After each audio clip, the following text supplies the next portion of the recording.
Bismillahirrahmanirrahim. Assalamualaikum warahmatullahi wabarakatuh. Alhamdulillahirabbil alamin.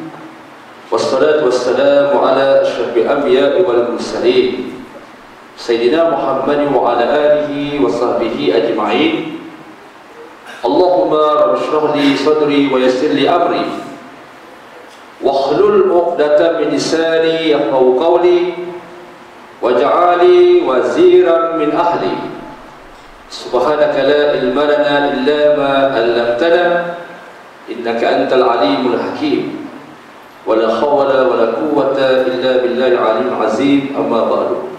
Yang bahagia dikasihi pengungsi serta ahli puasa, para imam, para bilal Masjid Al-Hijrah Kota Warisan Sepang Selangor, dan semua jemaah muslimin muslimat yang dimuliakan Allah sekalian. Pada malam ini yang sepatutnya yang beri kuliah maghrib ialah Ustaz Zulkifli Ismail. Manakala Ustaz Zulkifli Ismail dia ada urusan tak berelakkan. Kebetulan Ustaz Zairul telefon saya pada pukul 3 petang tadi. Dan memang kebetulan saya ada program 3 hari sudah di Lembah Kelang pagi tadi pukul subuh. Jadi saya kata memang free lah malam ni, maka saya terus kembali ke sini. Dan insyaAllah kita sama-sama menghayati apa yang dikatakan Allah Subhanahu wa taala firman dalam Al-Quran, a'udzubillahi minasyaitonir rajim, fadzakir inna zikra tanfa'ul mu'minin. Maka berilah peringatan, sesungguhnya peringatan ini manfaat kepada orang-orang yang beriman. Hadirin hadirat yang dimuliakan Allah sekalian, di dalam kehidupan kita seharian kita ada hubungan yang di antaranya dua hubungan tersebut. Hubungan yang pertama hablum minallah, yang kedua hablum minan nas. Sebagaimana Allah berfirman dalam Al-Quran, a'udzubillahi minasyaitonir rajim, wa hablum minallahi wa hablum minan nas. Hubungan dengan Allah Subhanahu wa taala dan hubungan dengan manusia, dia ada berkaitan, sangkut paut.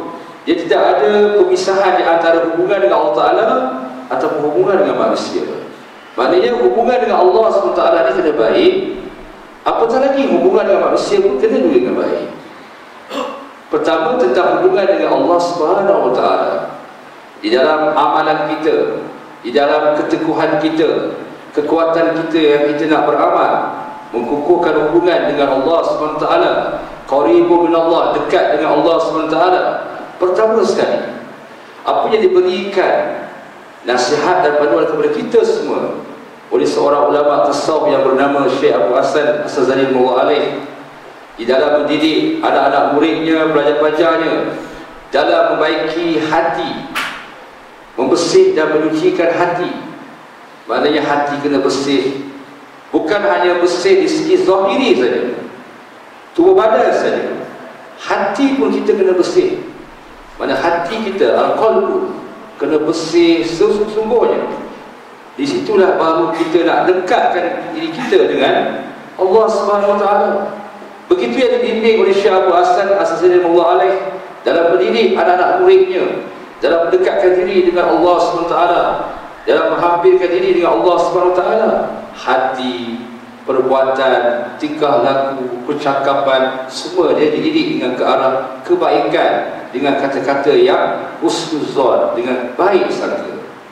Sebab itu akhirnya Allah SWT berikan kejayaan kepada Syekh Abu Hasan As-Sazali dan anak-anak muridnya di dalam peperangan melawan dengan tentera-tentera Mongol atau dipanggil tentera-tentera Tatar yang diketuai oleh Hulagu Khan. Mereka berjaya menewaskan tentera-tentera Tatar, Mongol. Sebab apa? Kekuatan keimanan mereka teguh dalam mendekatkan diri dengan Allah Subhanahu wa taala. Sebab Allah Taala bagi mereka berjaya dan kemenangan. Bergabung dengan tentera-tentera yang dipimpin oleh Sultan Mesir, di mana permaisurinya mati syahid dalam perangan tersebut lawan tentera. Sebab apa? Mendekatkan diri dengan Allah SWT. Ketika itu umat Islam mundur, jatuh apa yang dihuraikan oleh almarhum Syekh Abu Hasan Ali An-Nadwi, ulama yang terkemuka di dunia, di India, yang ada mempunyai universiti di India, Nadatul Ulama dan Lucknow, India.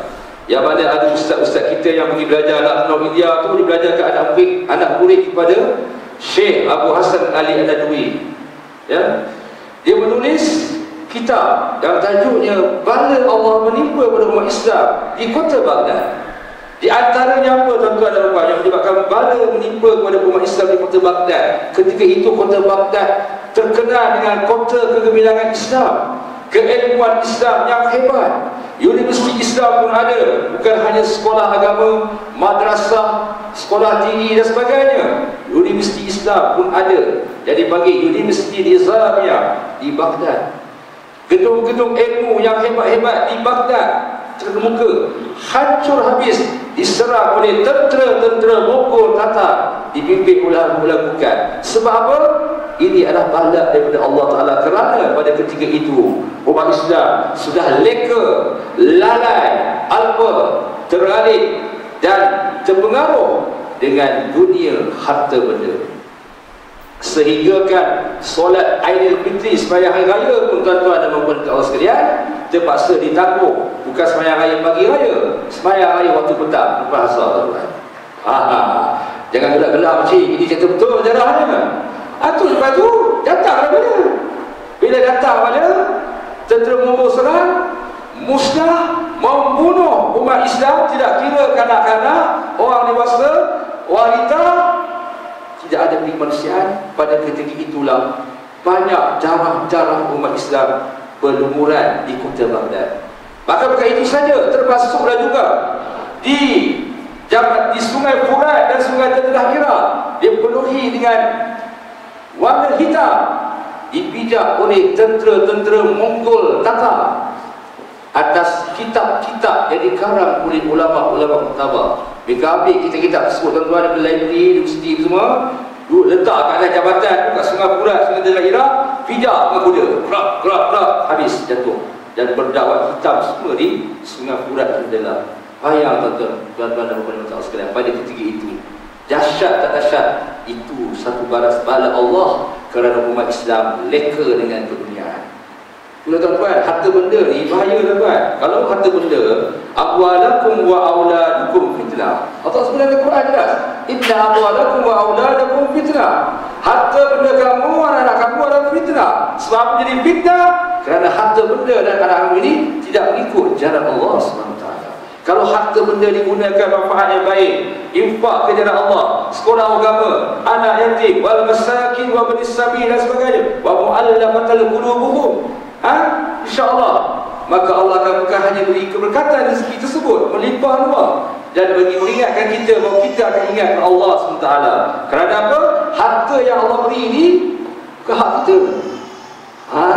Ini masalah sekarang umat Islam, leka dengan keduniaan, lalai terbenda. Bila jadi demikian tuan-tuan, sampai solat hari raya Aidilfitri pun solat waktu petang. Aku cerita tuan-tuan, pasal apa? Ulama-ulama ni kata apa? Ya tuanku, tidak ada masalah tuanku ya khalifah. Sila sembahyang hari raya petang lah. Khalifah tadi ke khalifah Bani Abbas yang terakhir? Saya tak pasti yang bernama khalifah tu Al-Muqtasim atau yang terakhir, sebelum dijatuhkan oleh tentera Mongol Tatar tuan. Khalifah yang terakhir Bani Abbasiyah. Dia kata, tanya ulama-ulama keliling sana macam mana? Tuan Syekh, boleh ke kita sembahyang hari raya petang? Boleh tuanku, tak ada masalah. Harus benarkan. Kita nak menghiburkan hiburan yang melegakan. Mana pagi raya tu dihiburan, larian gelek sana, gelek sini, hancur lah. Apa itu rumah habis lah. Bila jadi demikian tuan-tuan, di sana sini kota-kota wilayah-wilayah Islam masa ketika di bawah jajahan Bani Abbasiyah, bakar, rumah-rumah terbakar, musnah habis harta benda, terkorban habis umat Islam. Hanya tinggal seorang ulama tasawuf pada ketika itu, Syekh Abu Aslan As-Sazali rahimahullah alaih, yang mengamalkan tarikat Sazaliyah, yang selamat. Dia pergi berzikir, dia mendidik anak-anak murid dia, belajar ilmu pertahanan ketenteraan sambil belajar dalam mendekatkan dengan Allah Ta'ala, keilmuan sufi, ilmu fiqh sudin. Lepas itu dia siap saja serang tentera Mongol, tentera Tatar. Dia ingat tentera Tatar Mongol ni bijak, mereka pun bodoh kan. Dia pergi kejar kuda-kuda. Dia orang pun bijak dia. Okey, kita semua kejar, kita Mongol tengok tak ada. Dia buat style itu dia boleh menang. Macam mana dia serang tentera Batai dulu, kejar. Ada pun dia pancung tak? Mati mampus dia Mongol. Nampak tak? Taktik tu dah dibelajar oleh orang-orang yang mengamal ilmu kerohanian. Ayo berjaya. Dan bergabung pula dengan tentera Mesir di bawah Sultan Kutu yang Basuri yang masih syahid, ahli yang berjaya. Ambil balik wilayah-wilayah yang dijajah oleh Mongol, bangsa Tatar, Mongolia. Maksud Mongolia tu dengan faham yang lain pula, tengah isu hangat ni. Isu Sirul ke tak Sirul tu saya tak tahulah, tak tahu sebut kan. Tengah hangat isu kan, Mongolia kan. Tapi dia cerita bangsa Mongol tu, apa terkenal dengan Bengis Negara.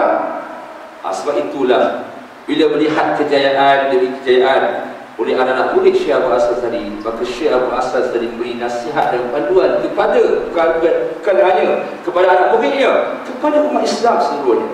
Apa dia antara nasihat dia? Dalam untuk mendekatkan diri hubungan dengan Allah Ta'ala, Islam itu hubungan dengan manusia. Pertama sekali, dia beri nasihat. Jika kita mahu Allah SWT berikan kepada kita sifat wara. Ini bersenang tuan. Sifat wara ni bukan makna jalan duduk bawah tuan. Yang ingat itu, yang faham wara. Tak, wara ni maksudnya ialah mengamalkan amalan soleh dan melaksanakan perintah Allah SWT dan meninggalkan larangan Allah serta perkara-perkara syubhat. Sumber-sumber syubhat kalau boleh kita elakkan, barulah Allah nak berikan sifat wara. Itu yang pertama.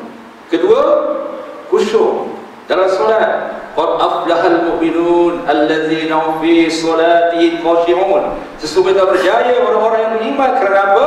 Solat mereka dalam keadaan yang khusyuk, konsentrate, tu kuat. Dia tak ingat lain, dia tak ingat kunci kereta tercicir ke, kunci rumah tercicir ke, apalah bini aku masak malam ni. Tak ada fikir itu kan. Dia fikir konsentrate semayang. Ni bini nak masak, balik nak kira nak masak. Lepas tu pula malam sunat, dia tahu malam sunat, malam Isnin, malam Jumaat. Malam lain tak wajib kan? Ini masalah tu kan. Faham tak kalau tak itu? Macam mana nak khusyuk? Solat tak khusyuk, dalam malam lain tak khusyuk, tak konsentrate. Jadi kita konsentrate, khusyuk. Bahawa Allah beri kita sifat khusyuk. Itu yang kedua. Ketiga apa dia? Tawaduk. Tawaduk ni rendah diri. Berlawanan sifat tawaduk adalah apa dia? Sifat mazmumah, sifat yang terkeji. Apa dia? Takabur, bongkar, arrogant. Arrogant itu macam iblis dan syaitan. Aba wastakbara wa kana minal kafirin. Iblis syaitan enggan sujud kepada Adam AS dan dia bongkar dan takabur, arrogant. Sebab apa? Dia termasuk dalam golongan orang-orang yang ingkar. Kenapa? Sebab dalam ayat lain Allah berfirman, wa khalaqtahu min tin wa khalaqtani min nar wa ana min uzali. Iblis kata apa?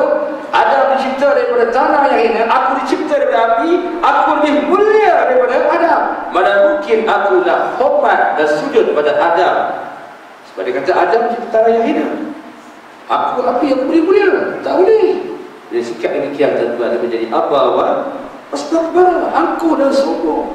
Sebab itu kita kena buangkan sifat-sifat mazmumah, sifat yang sombong, bongkak ini kita kena buangkan. Itu jadi iblis dan syaitan. Macam iblis syaitan lah. Tak mau dengar panduan, tak mau dengar nasihat, tak mau dengar teguran. Jadi mana Allah Ta'ala nak beri kita sifat tawaduk, tuan-tuan? Kalau nak berikan sifat tawaduk dalam diri, kena kikiskan sifat-sifat yang berlawanan dengan tawaduk. Apa dia? Takabur, itu bongkar. Tak bawa mana tuan-tuan. Sifat takabur, bongkak, sombong tak bawa ke mana. Terutama sekali pandang sebelah mata. Dia tengok orang ni pakai apa orang ni yang ni cokia apa. Orang cokia ni mutara tahu lah. Nampak lekeh. Jangan begitu tuan-tuan. Ini kita beri nasihat termasuk diri saya. Jangan kita pandang sebelah mata. Kita tak sangka yang pandang sebelah mata ini adalah orang yang lebih hebat daripada kita tuan-tuan. Nampak pakai lekeh dia. Lekeh dia. Kita buat macam ni. Jangan buat macam ni. Itu sikap seperti iblis dan syaitan. Iblis syaitan sifat dia begitu. Dia pandang sebelah mata. Dia tak tahu yang dia pandang sebelah mata orang tu. Keilmuan dia, keimanan dia, ketakwaan dia lebih hebat daripada kita. Nak buat cerita dah tuan-tuan. Ini cerita berlaku ni sejarah kegemilangan Islam. Sebab sifat dia pandang sebelah mata. Itu betul lah tuan. Zaman itu zaman keislaman yang hebat. Ketika itu jawatan mufti kosong. Mufti pada negeri tersebut meninggal dunia. Pada mufti yang meninggal dunia itu mufti yang wara. yang tawadu, yang khusyuk dalam amalan dia. Dia jaga makan minum supaya tidak masuk sumber-sumber yang syubhat, apalagi yang haram. Dalam nak menjelaskan hukum hakam fatwa, menasihati sultan itu dengan cara yang baik, tegur sultan cara baik, dengan hikmah. Sultan dengar mufti itu sampai meninggal dunia. Maka sultan tersebut menitahkan masa tu Perdana Menteri lah. Kalau kita negeri dalam Melayu itu bagi apa? Bendahara. Memanda bendahara. Kan? Sama sebut pemanda bendahara. Kita tak akan ada calon yang untuk menggantikan mufti kita yang dah meninggal dunia. Macam manakah ciri-ciri dia? Kalau ciri-ciri macam mana mufti meninggal dunia ni, kita tak itu. Maka istihad lah. Siapa yang nak layak jadi mufti? Dalam satu negeri tersebut, tuan-tuan dan puan, ada orang ni pakai yang lekeh ya. Lekeh, macam serabut lah rupa dia kan. Serabai juga, tak ada apa-apa dia kan. Cakap pun mengaku, cakap macam seolah-olah macam ajaran salah, sesat, karut kan. Maka dapat pengetahuan daripada sultan tersebut, maka sultan mengatakan kepada Perdana Menteri tersebut, beta dengar ada seseorang dalam negeri ini, kota ini, orang yang perangai itu sikit, cakap dia macam dia sesat sebagainya. Betul ke memanda? Maka jawab memanda apa dia tuan-tuan? Tuanku, kita kena teliti dan siasat dulu, usul peksa. Jangan terus nak ambil tindakan, tangkap dan hukum tuanku. Panggil dia menghadap kita, tanya dia, kenapa bersikap demikian? Nampak? Itu nasihat seorang Perdana Menteri. Ya? Bukan nasihat Perdana Menteri. Tanya terus sejak tak jawab kan? Tak mau sebut lah tu dengan bahaya pula kan? Nanti wassalamualaikum aku balik, tak boleh balik pula. Tak boleh impor lah kan? Ustaz tu mampu itu. Takkan Abang Izzat, tuan-tuan kenal sama saya lah. Balik seorang-seorang naik yang kerah tengok kiri kanan je. Kalau ada buat salih tegur sembang kita tak apalah. Kalau tak ni mampus. Jadi kita betul je tuan. Baik. Jadi sultan kata, oh begitu mana Menteri? Ya betul. Kita kena panggil dia, tuanku jangan tulis hukum. Ya sultan ni nak hukum je. Beta nak hukum orang ini. Ini sedang bahaya. Akan melibatkan pengaruhi rakyat kita, rosak kita. Tuanku jangan. Tuanku kena panggil menghadap dia, dengar dulu hujah dia. Apa maksud yang cakap tu? Bahkan bahasa ini berdalam. Ini orang-orang yang mendekatkan diri dengan Allah SWT dalam bidang ilmu sufi. Dia cakap gitu tuanku. Kita dalam bidang syariah, mereka tak tahu apa. Kita dengar dulu, boleh hurai. Sultan dengar nasihat daripada Menteri tuan-tuan. Oh gitu manda, baik. Panggil dia menghadap. Sebab apa tuan-tuan? Dia pandang sebelah mata. Ada dua nasihat orang pergi rekod sebelah mata. Teruk lah tuanku, orang ni gini-gini lah, sesat lah semua, pandang sebelah mata. Akhirnya datanglah menghadap istana dengan pakaian lekehnya, serabainya, tuan-tuan. Marilah. Mari sultan tengok. Beta dengar, betul ke kamu cakap gini-gini? Apakah jawapan kamu sebenarnya? Kenapa cakap begini? Hujah berdialog antara sultan dan orang ini. Tuan-tuan tahu apa jawapan dia? Orang tu jawab ni, aku tak tahu sebenarnya apa yang cakap gini-gini yang saya sebut ini adalah untuk mendekatkan diri dengan Allah Ta'ala. Gini-gini kita kena melandaskan hukum Allah Ta'ala. Jangan kita persoalkan hukum Allah Ta'ala. Kita laksanakan. Jangan bertangguhkan kebaikan. Fastabiqul khairat. Keluar ayat Quran tuan. Berdua-dua buat kebaikan. Tapi tuanku ni selalu berlenggah bersebegini. Tuanku jangan lengah. Kena buat kebaikan. Kebatilan kadang-kadang kena tentang, cegah. Dia hujah balik kat sultan tuan. Dia hujah lah, sultan berdiam balik. Betul mana sebenarnya? Maka jawab mana menteri tu kan? Tuanku, jangan pandang sebelah mata tuanku. Kan betul, kita dipanggil dia menghadap. Dengar dulu. Akhir sekali apa jadi tuan-tuan dan puan-puan tahu sekalian? Maka orang yang memiliki itu akhirnya dilantik menjadi apa tuan-tuan? Mufti. Ganti yang meninggal tuan-tuan. Sebab itu jangan pandang sebelah mata. Ini iktibar tuan-tuan. Kalau kita nak mendalami dan mengetahui kisah orang sufi, ini dia kisah dia. Akhirnya mendekat Allah Ta'ala, dia percaya, diangkat darjah yang tinggi. Yarfa'ullahu allazina amanu wallazina utul ilmu darajat. Allah SWT mengangkatkan di kalangan orang-orang yang beriman dan masalah, orang yang ada ilmu dengan beberapa darjat. Orang tu macam tak ada apa-apa segi zahir, tapi dia ada ilmu tuan. Keilmuan dia, ketinggian dia, amalan dia, akhirnya naik dia. Sebab itu kita jangan buat begitu tuan-tuan. Kita tengok orang ni tak apa-apa lah, belah lah, tengok dia lebih hebat dari kita. Last sekali dia tunjuk kat kita balik. Begini cik, malu kita sebab kita mana sebelah mata. Jadi dia sifat seperti iblis syaitan. Syaitan dia buat sikap itu, bongkar, angkuh, bila kikis sifat masuk rumah.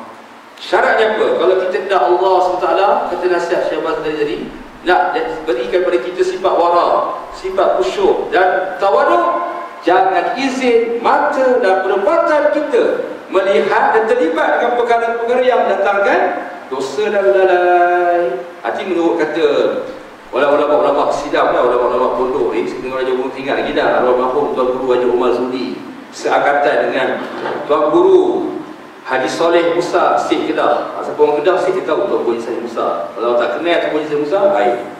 Saya nak cakap bangam tak baik dah pula kan. Tak tahulah apa istilah nak panggil tuan-tuan. Tuan Guru Haji Musa ni bukan terkenal hanya di Kedah, Laut Utara, Penang, seluruh Malaysia. Dia baca kitab tuan-tuan, dia kata kitab Tauhid ni. Dia terang ilmu Tauhid, Tuan Guru Haji Musa dia jelas, cukup bagus. Kalau dia baca Tauhid, wujudnya begini-begini Allah Subhanahu Taala. Baik. Tuan-tuan baca tengah kan? Tulis. Aku tanya balik. Mu faham tak? Abang cakap Osik dengan orang balik Kedah cakap mu ni jadi orang petani. Macam orang belah batu kurau perak, legong perak, ni nak cakap begitu. Mu faham tak apa yang hangpa cakap ni? Hangpa cakap ni Allah Taala ni wujud macam mana? Apa yang kamu faham Allah Taala ni macam mana? Allah Ta'ala tu, Allah Ta'ala lah dia cipta kita. Allah Ta'ala kan ada dia lah. Salam, tak boleh jadi taklid buta. Dia bantai kita pada tuan. Dia depan kita, terkecil dalam seluar dan kain. Alamak, nanya tu, saya aku balik. Tu setengah tuan anak murid yang belajar. Masuklah saya pernah belajar dulu. Kami tu paksa duduk kat belakang, sekali tak boleh duduk depan. Sebab apa tuan-tuan boleh duduk depan, dia suruh kita balik. Mu faham tak apa dia? Mampus kita ni kalau tunggu tanya apa lah. Aku rasa terkecil dalam kain dan seluar baik kita pusing duduk belakang. Main tuan-tuan. Sebab apa ni nak kita ni, keimanan kita ni jangan taklid buta. Jangan buta ikut, buta tuli je. Kena ada hujah, kukuh. Adanya kita, adanya Allah Subhanahu Wa Taala. Ada hujah kita tuan. Allah Ta'ala menciptakan kita. Kita ni makhluk. Yang mencipta siapa? Allah Ta'ala. Dia kelas hujah Tuan Guru Haji Saleh tuan. Tuan buka YouTube, Tuan Guru Haji Saleh Musa ni kuliah, tengok. Cukup best dalam berhuraikan tentang ilmu Tauhid. Cakap slow je, perlahan je. Kita macam tak jelas. Tapi bila dengar kat sikit, faham. Ramai pada anak murid dia tuan. Dia kuliah bulanan dekat Pulau Pinang, Masjid Sungai Dua Pulau Pinang, dikelola oleh bekas-bekas pelajar dia. Ramai. Dia rasa dia minggu macam ni lah. Hari Ahad minggu, hari Sabtu minggu ketiga, hari ketiga dia punya kuliah bulanan. Dia huraian Tauhid cukup bagus. Sebab tu dia buat apa? Sebab dia jaga amalan dia tuan. Caranya jangan terlibat dengan yang mendatangkan dosa dan lalai. Hari ini ramai bukan saja mendatangkan dosa dan lalai, kita jalan pun ada banyak dosa dalam kiri kanan. Kemungkaran berluasa. Pakaian yang menjolok mata. Nak bagi sini tuan-tuan, saya pun uji lah. Sebelah ni Mak Saleh pakai nampak jolok mata. Walaupun ada suami dia, suami tegur saya. Welcome, orang, umpan, yes, umpan. Saya tak tahu putih lah, dia bentai tu kan. Sebab sini tuan-tuan ni orang profesional yang banyaknya kerja di airport, di mas. Ini taraf hebat-hebat ni. Pilot, ada ni saya tahu pilot ada ni. Gas tidak cakap orang putih, mampu saya kenal kan. Betul kan? Rasa tak betul, tak betul lah tuan-tuan ada. Baik. Jadi tak bagi sini muslimah dia, isteri dia pakai tu. Bersyarah di international school, yelah. Orang putih Britain, UK yang terkira. Atau Britain ni, siapa dia tuan? Britain tu penjajah lagi kita. Penjajah British, Inggeris. Siapa Queen Elizabeth tuan? Queen Elizabeth belakang ni siapa? Freemason. Nampak? Jadi mereka yang adakan benda-benda yang maksiat, kemungkaran, dosa ni. Kita yang orang Islam ni ikut je, buta tuli. Lakukan kemungkaran. Buat hak hiburan. Dulu handphone nak buat hak hiburan. Semua besar penjajahan. Berapa ramai je rosaknya, hancurnya anak-anak muda budi kita orang Islam, tuan-tuan. Allah disebabkan pengaruh dengan hiburan-hiburan yang mereka akan melalaikan. Jadi bawa taja daripada negara-negara musuh-musuh Islam. Penjajah kan? Kita baik tapi berhati-hati tuan. Saya simbang, saya simbang lah. Hati dah. Hati cakap kau ni penjajah dulu kan. Datuk dia punya kau penjajah lagi kami. Lelaki saya lah. Biar kita senyum cakap kan. Sebab kita dah berdakwah. Sebab apa? Sebab ya ayuhan nas inna khalaqnakum min zakarin wa unsa wa ja'alnakum syu'uban wa qabaila lita'arafu. Wahai manusia, kami menciptakan kamu wahai manusia terdiri daripada lelaki dan perempuan dengan berbagai-bagai puak-puak dan keturunan berbagai bangsa. Tidak lain kat kau untuk apa? Lita'arafu, berkenalan. Jadi kita tahu dah, oh wah daripada Islam. Ya, oh yes, welcome. Okey, nanti welcome tapi kau bawa ke sini, kau bawa hancur dengan budaya-budaya rosakkan kami. Itulah penjajah tuan. Dia rosakkan semua sistem ekonomi, sistem pendidikan. Apa sistem sudah menghancurkan umat Islam. Sebab belakang dia ada di Malaysia. Baik. Sebab itu yang berlaku perkara-perkara yang mendatangkan dosa dan lalai. Sebab apa tuan-tuan? Mana Allah nak bagi ke kita sifat warak tawaduk sebagaimana nasihat Syekh Abbas tadi. Sebab benda-benda yang kemungkaran, kebatilan dia berleluasa. Ini yang berlaku. Jadi kita kena elakkan supaya kita kena nak mendekatkan diri dengan Allah SWT. Di samping itu kita nak berbaik dengan hubungan sesama manusia. Kita bukan musuh, kita berhati-hati tapi kita jaga baik hubungan manusia. Walau berlainan bangsa, berlainan keturunan, berlainan agama. Ya? Sebab Rasulullah SAW dengan semua kaum yang tidak Islam pun yang baik akhlak. Kita nak berdakwah dengan mereka, contoh yang teladan yang baik pada mereka. Itu yang pertama. Kedua, jika kita mahu, kata Syekh Abbas tadi, nak mahu kemanisan beribadah kepada Allah SWT, sentiasa kita berpuasa sunat, solat sunat. Berkatalah Sayyidina Uthman bin Affan dalam menemui kemanisan beribadah kepada Allah SWT, dalam hubungan dengan Allah Ta'ala, kemanisan beribadah. Pertama, yang pertama sekali dia ada 4, kata Sayyidina Uthman bin Affan. Pertama, menunaikan fardu Allah. Apa maksud menunaikan fardu Allah, kata Sayyidina Uthman bin Affan?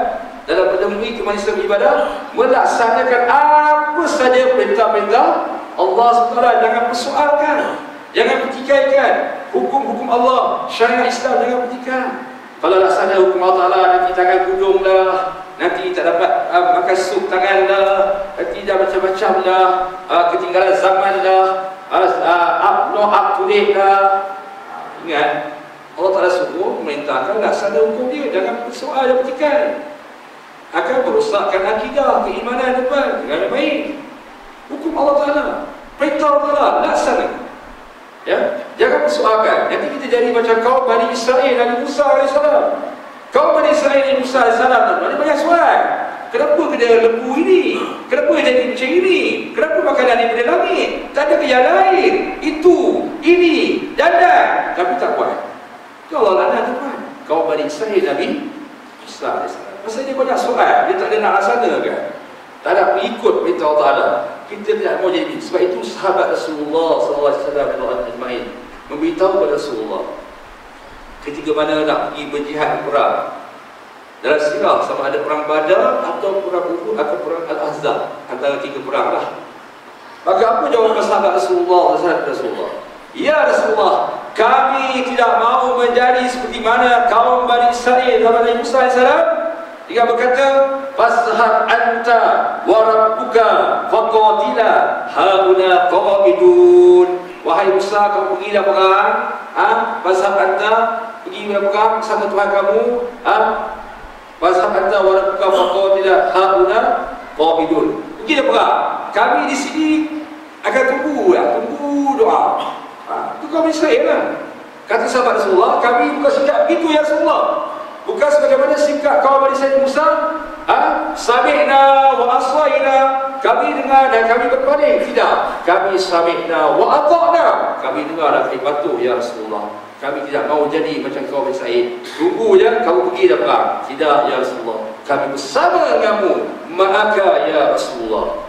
Nampak? Itu jawapan sahabat Rasulullah SAW pada Rasulullah. Kerana apa? Kita umat Rasulullah tidak mahu jadi macam umat kaum Bani Israel. Yang itu zaman Nabi Musa AS. Lepas tu Allah laknati mereka. Kaum Bani Israel itu keturunan itulah Yahudi sebenarnya. Negeri Palestin bukan negara Israel tuan. Negara pada bapa apa dia tuan? Itu negara kita, hak kita umat Islam. Boleh Israel, bapa dia tuan. Saya minta maaf, saya kesal, minta maaf tuan. Gerak sebab mereka dah rampas negeri kita tuan. Wilayah-wilayah Islam pada zaman jatuhnya kerajaan Utsmaniyah tu Turki. Habis Nabi Palestin tuan. Lepas tu boleh menamakan Palestin Israel. Allah, itu Palestin lah. Ramai Yahudi laknat. Jadi makna apa di sini tuan-tuan? Kita kena laksana perintah Allah. Jangan bersoalkan. Allah merintahkan kita dalam hukum tersebut ada hukum boleh berpoligami. Ini orang pada mesti marah ni. Jangan marah. Kakak-kakak wajib jangan marah. Hukum saja. Tapi dia tidak menjadi wajib. Dia ada ketiga menjadi wajib masa bila? Jika lelaki berkemampuan zahir dan batin jadi wajib. Kalau dia akan berzina macam mana? Dosa besar. Memanglah hati rasa macam sakit. Sebab apa? Manik. Apa ni maju ni dia rasa macam pahit. Tapi sebenarnya pahit adalah sebagai ubat. Dia bukan manis. Mari kita ubah. Jadi kenapa tuan-tuan ubah? Dia sebut dia ubah di sebarang di mana lain lah. Bayar. Ini tak maaf tuan-tuan ubah. Ini hukum. Dalam Al-Quran dalam surah An-Nisa dia kata apa? Fankihu ma taba lakum minan nisa wa masna wa thulatha wa ruba. Fa in kuntum alla ta'dilu fawahidah. Kalau tak mampu 2, 3 atau 4, baru dah seorang. Cukuplah seorang. Syaratnya kalau mampu boleh kahwin 2, 3 dan 4. Mampu. Ada Allah sebut hukum dalam Quran tu. Jangan kita persoalkan. Kenapa pula hukum ini? Ini tak menentang hukum Allah lah. Yang satu. Yang lain lagi, Allah Taala kata yang haku riba wa yubis sadaqah. Haram riba. Kita banyak sedekah. Riba tak boleh. Kita kata kita persoalkan pula. Kenapa riba kita tak majulah? Kalau kita tak berlabur dalam ini, tak majulah kita ustaz. Kalau kita sebut pasal halal haram, tak majulah kita. Walau tak kau. Ini hukum Allah Ta'ala lah. Kau jangan persoalkan pula ni halal haram. Halal haram hukum Allah Ta'ala. Kamu pula kata kalau kita halal haram ustaz tak maju kita. Ini yang bahaya tuan-tuan. Ada cakap itu tuan-tuan. I nak labur saham ni, okeylah. Kita nak maju. Kita nak advance. Betul nak maju. Tapi kena cara jalan yang halal. Bukan cara macam ini. Haram. Bila cakap itu baru dia terdengar. Dia tak maju. Jangan cikai. Rosak akidah bang. Bawa istighfar balik. Jangan cakap pula ada haram tak maju pula. Ini akidah bang. Kena jaga. Sebab ini perintah Allah. Kena laksana. Baru ada rasa kemanisan beribadah kepada Allah SWT. Kedua, menjauhi dari Allah. Ya ayyuhallazina amanu innamal khamru wal maisir wal ansab wal azlam rijzun min amali syaitan fajtanibuhu la'allakum tuflihun. Wahai orang yang beriman, sesungguhnya judi, arak, terus nasib, semua adalah perbuatan iblis dan syaitan. Maka taklah kamu menjauhi ia, mudah-mudahan kamu mendapat kejayaan dan kemenangan. Ada di kalangan manusia ni tuan-tuan. Maaf lah. Dia arak haram. Haram tak lalu. Air kecil setan dia katanya. Muntah tuan. Oh ya. Tapi buat judi tak haram. Siap main lagi.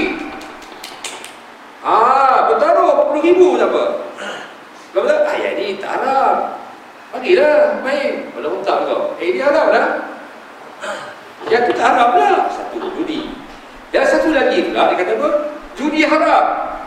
Jackpot ke, basic judi ke, slot judi, apa betul judi haram ustaz. Saya tak setuju yang main judi ni. Jadi pakai bisnis ni, cuma menyampah lah. Getik, itu betul habis lah. Getik ni orang main judi ni ustaz. Ya ke makcik? Ya, belum menyampah lah. Tapi ibu Arab tak haram lah. Malah ketakis lagi minum Arab. Pergi gelap-gelap yang sedar-sedar ni minum Arab lagi. Yes, welcome is the whiskey. Judi haram. Nyampah dapat judi. Menentang judi. Tapi Arab haram. Sebab ada tu kes apa? Ini bukan lawan-lawan, ini betul. Isteri berhamba Allah ni yang kata judi haram ni, judi haram menyampah dengan judi. Tapi Arab dia minum. Ngadu kat saya. Ustaz, macam mana ni Ustaz nak cari doa lah? Doa apa cik? nak jampi dah doa kat air mineral ni, bagilah kecil ni minum. Sebab apa dia ni kita lagi minum arak lah, bagi minum air jampi supaya dia tak minum arak. Ada ke doa Ustaz bagi jampi? Saya kata, saya tak tahulah, kena tanya Tuan Guru Harudin lah, saya tak pakar lah makcik. Sampai tahap macam itu tuan-tuan dan puan, suruh nak cari doa jampi kat air tu, bagi dia minum air, bagi lelaki dia minum supaya dia tak minum arak. Tagih minum arak. Tapi judi haram. Arak tak haram, sedap ini. Ada kan? Ada kadang-kadang manusia macam itu. Satu. Yang satu lagi pula, dia kata judi haram, arak haram, tapi terus nasib tak haram. Pergi jumpa bobo tak haram. Nak kahwin jumpa bobo, nak itu semua jumpa bobo. Kalau hang tak pakai ini kan, nanti suami hang cari lain, pakai bobo. Yang tu tak syirik ke tu? Syirik. Inna Allah la yaghfiru an yushraka bihi wa yaghfiru ma duna zalika liman yasha. Allah SWT tidak akan ampunkan dosa orang yang melakukan syirik. Lagi bobo pula, tu yang tiba rumah Malaysia kan. Teropong orang nampak kapal terbang, tak nampak, hilang tak hilang kan. Dia cari yang itu. Oh, kalau judi arak haram, tapi yang itu percaya. Nak buat niaga, pakai bobo. Nak teka orang, pakai bobo. Janganlah.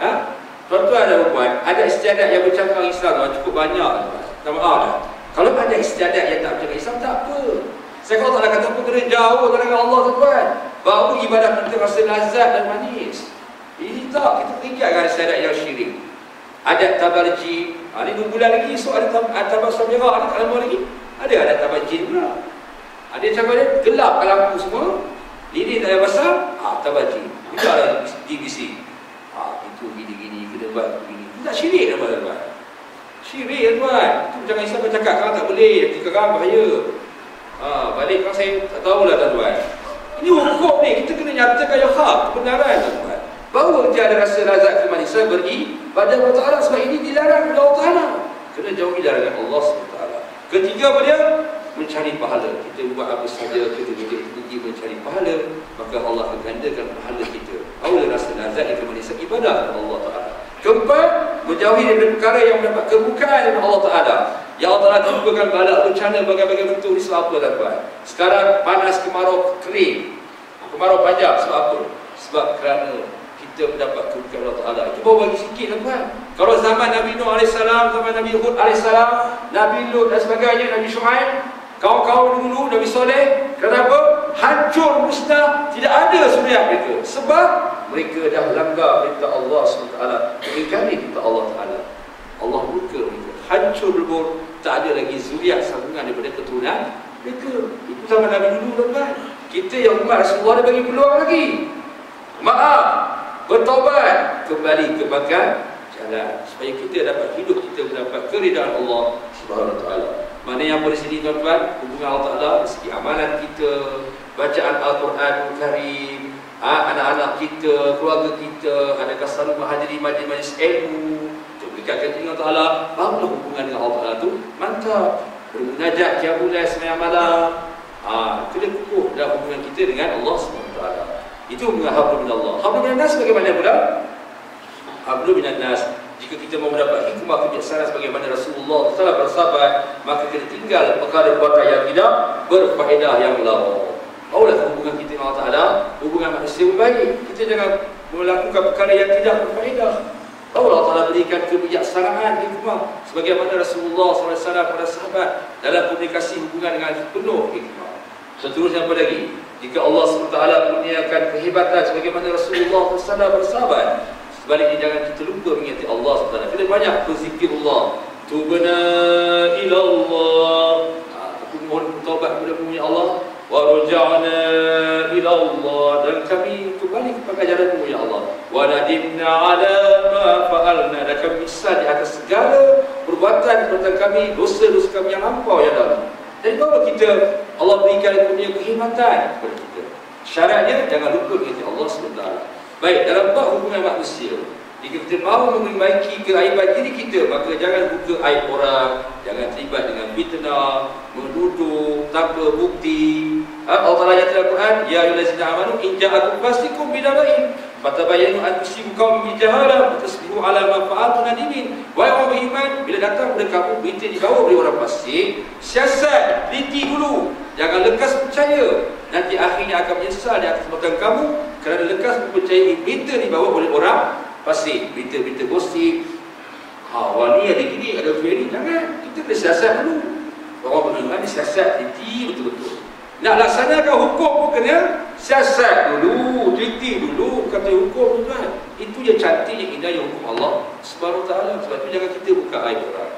Ya, kita buka aib orang, Allah Taala akan buka aib kita lebih dahsyat di akhirat kelak nanti pada masyarakat. Baik. Hubungan dengan manusia bagaimana? Hubungan kita dengan keluarga kita, terutamanya hubungan suami isteri, kita kena baik-baik. Suami isteri ini penting.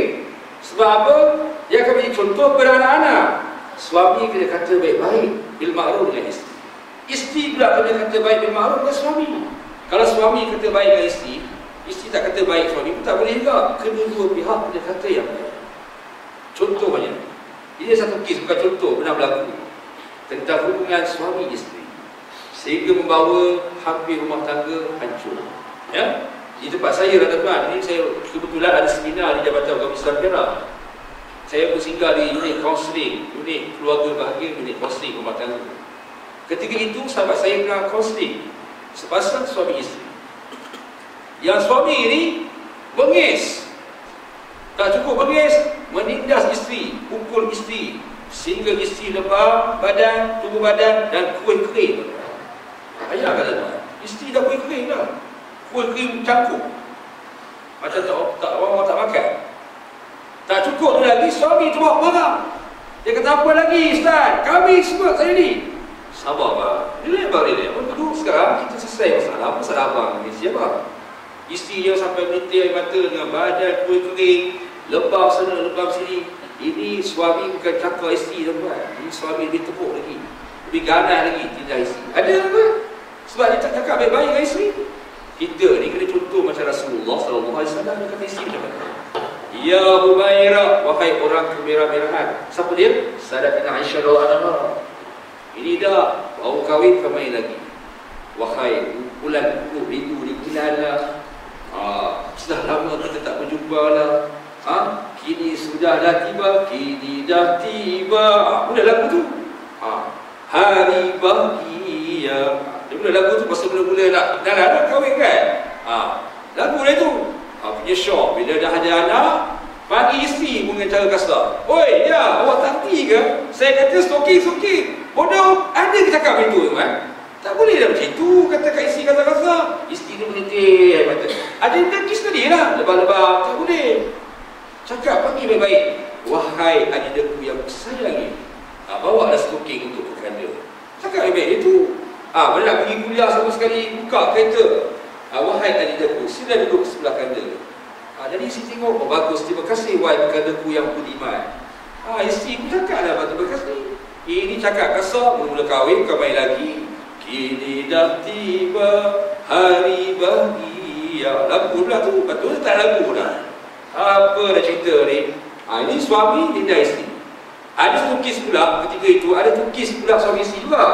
Yang ini isteri cakap suami kan?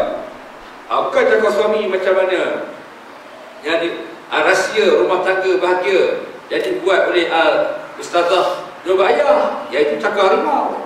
Cakap harimau tu nak bagi penggerak rumah tangga. Jadi lebih teruk dari cakap harimau. Habis badan suami lebam tuan. Kesan cakap tu pun dahsyat.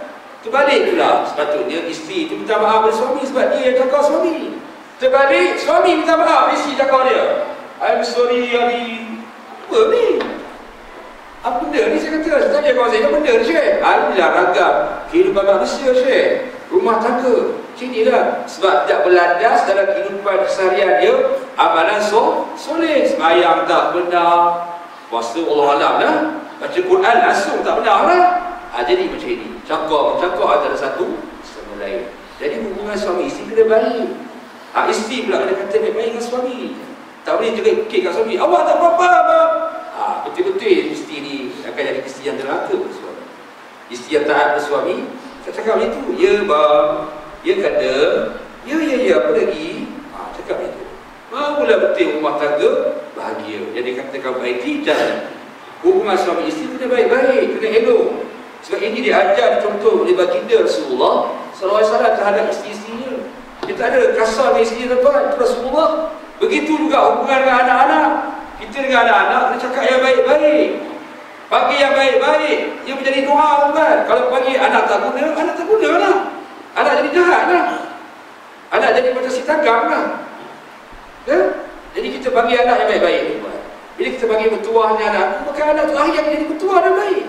Sebab doa ibu bapa. Doa ni bukan angkat tangan saja tuan-tuan dan puan-puan Allah sekalian. Cakapan kita pun menjadi doa. Sebab tu kita kena bagi anak kita dengan anak yang panggilan yang baik-baik. Bukan hanya kita beri nama kepada anak kita namanya baik-baik saja, panggil panggilan yang baik-baik, maka anak kita akan menjadi anak yang baik, anak yang soleh. Jangan jadi besok akhirnya kita akan dihantar orang tua tuan. Ini cerita yang terbaru tuan, bukan cerita baru dah lama. Dulu orang ni hebat tuan. Seluruh Malaysia dia berceramah.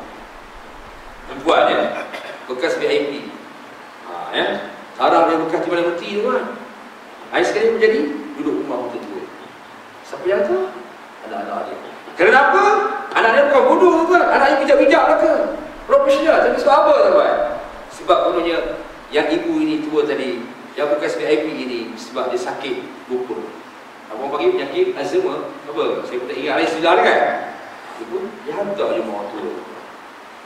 Dan dia cerita kata tuan. Saya kesian tuan bila saya tengok. Ya Allah, begini. Dulu dia ni hebat wanita ini. Ceramah mata-mata. Orang VIP tuan. Timbalan Menteri tuan. Bukan jalan-jalan tuan. Kenapa jadi begini? Sebab anak-anak tidak menghormati kepada kedua ibu bapa. Anak terhormat. Sepatutnya anak yang bela jaga. Kalau nak jadi anak soleh, kena begitu. Sebab tu kita sebagai bapa tuan-tuan, kita hubungan anak-anak ni kita kena jadi contoh teladan yang baik. Rasulullah SAW mendidik anak bagaimana tuan? Dia panggil Fatimah macam mana? Didik Fatimah Zahra bagaimana dengan adik-adik dia lain, Ruqayyah, Kastur. Cara yang baik. Kita kena begitu. Barulah anak tu akan menghormati kita dan menjadi anak yang soleh. Begitu juga dengan bapa kita yang masih hidup. Kita kena jenguk, kita kena balik dan berziarah. Itu yang dikatakan hubungan hablum minan nas, hubungan dengan mak bapak, hubungan dengan anak-anak, suami isteri. Begitu juga hubungan dengan jiran. Jiran yang bukan Islam pun kira hablum minan nas juga hubungan. Kita kena ziarah. Kalau jiran tu meninggal dunia walaupun bukan Islam, kita ziarah juga tuan. Apatah lagi kalau jiran tu jiran yang beragama Islam. Kena, itu akhlak Rasulullah SAW tuan. Dia bangun ketika musyawarah dengan sahabat. Lalu mayat Yahudi tuan. Dia bangun dan hormat. Bila sahabat bertanya kepada Rasulullah, ya Rasulullah, kenapa kau bangun dan hormat mayat ini sedangkan hidup dia dulu benci kamu, musuh kita? Rasulullah jawab apa? Alaysa nafsa. Alaysa nafsa. Kekali Rasulullah. Bukankah dia juga bernyawa macam kita? Cuma biasa dia bukan agama kita saja. Dia manusia. Hidup kita kena bertimbang rasa dengan ada kemanusiaan. Itu Rasulullah SAW dia hormat mayat Yahudi. Kita kalau kata acuk keluarga dia kan, kita kata pergi mampus lah acuk keluarga dia lah. Lantaklah dia pun aku dah pergi je lah. Mampus, Cina mampus. Dulu kita dalam itu lah, kecil-kecil. Cina mampus bila bunyi lalu mayat buat Cina meninggal kan. Tung tung tung tung tung tung tung tung tung muzik kan. Tuan-tuan tahu tak tuan dekat negeri China tuan. Negeri China yang ramai umat Islam berjuta-juta. Dia ramai yang kita umat Islam negeri kita kan. Sana yang China Islam tu, yang Islam lah. Dia meninggal pun, itu bunyi tak? Kita dengar Cina yang kafir macam itu kan. China Islam macam itu. Itu budaya bangsa kan yang buat ni ketuk-ketuk tu. Cina Islam dia. Kawan saya mesti macam kat sini lah kan. Ya ke? Betul. Kita dengar Cina sendiri kafir, dia boleh Cina Islam dia Islam. Islam kan. Itu budaya bangsa, bukan agama. Sampai kat sana kubur Islam lah kalau di China. Cuma sini ya kubur yang Islam kan. Itu je. Kita hubungan dengan jiran kena baik. Kata walaupun dia Cina bukan Islam, apatah lagi India bukan Islam, bergalising bersama. Sebab kita kena hablum minan nas. Contoh tidak baginda Rasulullah SAW dalam berhubungan dengan manusia, tidak kira bangsa agama. Kita kena contoh teladan yang akhlak yang baik, baru mereka katakan bahawa Islam itu indah. Akhir sekali apa dia? Akhir sekali, jika kita mahu dikasihi oleh Allah Subhanahu Wa Taala, dan juga Rasulullah SAW, kita kena sempurnakan hajat saudara kita dan tolong saudara seagama kita. Contohnya, saudara kita minta tolong, doakan buat sembahyang hajat untuk selamat dan kemudahan, kita lakukan. Kita sempurnakan hajat tersebut, maka kita akan dikasihi oleh Allah dan Rasulullah SAW. Kita tolong saudara seagama kita yang ditindas, macam di Palestin, di Syria, di Gaza, di Kashmir, di Rohingya, Satantai. Tak kira daripada negara umat Islam yang tindas, kita bantu mereka, maka kita akan dikasihi Allah dan Rasulullah. Sebab apa? Rasulullah SAW bersabda dalam hadis, "Wa may yahtam bi amrina muslimin falaysa minna." Barang siapa tidak mengambil berat apa yang berlaku di saudara sekelilingnya, maka dia bukan umatku. Jangan kita jadi setengah manusia, tuan-tuan. Ya, dia ingat diri dia, hidup dia terbolok kot nafsu dia, ya. Dia kata, tunggu lihat Ustaz. Tunggu lihat. Maknanya umat Islam saudara kita dah kena sembelih hari-hari, berjam-jam kena sembelih, kita tunggu lihat. Itu ingat orang yang cakap begitu, tuan-tuan, bersikap demikian. Di akhirat kelak nanti, semayanglah kok mana pun 5 waktu dia tak tinggal. Puasa dan zakat. Tapi kalau di sana besok, Rasulullah SAW tidak mengaku sebagai umat yang dia tidak dapat syafaat daripada baginda Rasulullah SAW. Sebab apa? Dia kata tunggu dan lihat je lah. Saudara dia kena sembelih, seagama kena sembelih, dia tidak tunggu lihat itu je. Tak tolong, tak prihatin. Kita sebagai saudara agama Islam, kita prihatin, kena ambil berat di saudara kita. Apa berlaku saudara kita, kena ambil berat. Tak ambil berat, Rasulullah SAW bukan saja tak mengaku sebagai umat, tidak diberi syafaat. Kita tidakkan syafaat daripada baginda Rasulullah SAW bagi umat dia. Tak dapatlah. Orang macam tu tak dia. Orang yang bersikap demikian, dia penting diri. Dia ingat, dia tak ingat mati. Dia ingat dia boleh hidup selama-lamanya sampai umur 100 tahun. Dia ingat nyawa ni dia punya. Dia kena ingat, tuan-tuan, nyawa kita semua ni di tangan siapa? Di tangan Allah SWT. Allah Ta'ala yang menentukan kita, usia kita panjang atau pendek. Allah Ta'ala yang menentukan. Saya tak tahu lagi, tak tahu usia sama bila. Kita semua tak tahu lagi, tuan-tuan. Sebab apa? Ini yang menentukan Allah Ta'ala. Kalau tahu kata kita nak mati besok, senang kita, tuan-tuan. Dan kematian kita tak tahu. Hanya Allah Ta'ala yang tahu. Dia menentukan. Tapi orang yang bersikap demikian, dia ingat dia boleh hidup panjang umur lah. Lantak dia. Rugilah. Sebab dia tidak ambil prihatin apa yang berlaku pada saudara seagama, maka dia tidak akan dikasihi oleh Allah dan Rasulullah SAW. Dan akhir sekali, kita jika mahu dosa kita terhapus, maka sentiasalah kita beristighfar banyak-banyak kepada Allah SWT. Bila kita sentiasa beristighfar, tuan-tuan, maka Allah SWT akan mengampunkan dosa kita. Sebabnya wallahu ghafurur rahim. Allah tu Maha Pengampun lagi Maha Bersihani. Itulah nasihat yang diberikan oleh Syekh Abbas tadi kepada kita semua. Kita kena banyak laksanakan, lakukan amalan untuk mendekatkan diri dengan Allah Ta'ala. Hubungan sesama manusia kena baik, maka kita akan menjadi umat yang berjaya, yang akan mendapatkan dalam hari yang besar di sisi Allah di dunia dan juga di akhirat. Dan hidup kita akan mendapat keberkatan daripada Allah Subhanahu Wa Taala. Akhir kata, sebelum saya mengakhiri dengan doa, masa telah mencuri kita, dan mudah-mudahan apa pengajaran yang kita dapat daripada nasihat tersebut yang berpandu kepada kitab Al-Quran dan Sunnah Rasul SAW, sama-sama kita laksanakan, kita menghayati, dan mudah-mudahan Allah SWT akan berikan kekuatan, keteguhan kepada kita dalam kita melaksanakan apa saja segala perintah Allah Taala dan meninggalkan apa saja larangan yang dilarang oleh Allah Subhanahu Wa Taala. Sebelum saya mengakhiri dengan doa, saya buat pengumuman sikit, di mana saya dah buka kelas mengajar Al-Quran, alhamdulillah, di tempat saya di Ipoh. Student dan pelajar sudah hampir ada 40 orang. Di antaranya bukan hanya peringkat kanak-kanak, termasuk remaja dan juga dewasa. Ya, kita mengajar kelas pengajian Al-Quran, Al-Qira'i, Al-Quran bermula dari kedai huruf sehingga boleh baca Al-Quran Karim, dan juga selain pada Al-Quran kita mengajar subjek Fardu Ain berkaitan dengan solat, hukum fardu ain lah, dan sehari kita nak melaksanakan solat, puasa dan sebagainya, ilmu-ilmu tauhid dan sebagainya lah. Alhamdulillah. Jadi kita nak perlukan dana sebab kita nak besarkan sikit kelas tersebut. Sebab makin lama makin bertambah pelajar-pelajar yang akan belajar kelas tersebut, dan terulang dengan keikhlasan daripada tuan-tuan dan puan untuk beri sumbangan masuk dalam tabung tersebut nanti, insya-Allah. Ya, itu yang pemahaman saya yang sesungguhnya. Wallahu a'lam bishawab. Dan mudah-mudahan bila kita menginfakkan walaupun sedikit sumbangan kita, maka Allah SWT akan mengirakan kita ini dan diberi ganjaran pahala yang berlipat ganda. Dalam ayat Quran Allah tersebut yang maksudnya apa dia? Wa ma anfaqtum fi sabilillah. Apabila orang yang menginfakkan harta ke jalan Allah, bersedekah sebagainya, Allah Ta'ala akan bergandakan dia punya ganjaran, bukan saja ganjaran pahala, termasuk rezeki yang berlipat ganda. Kenapa? Sebab sifat dia, sikap dia selalu menginfakkan ke jalan Allah Subhanahu wa taala.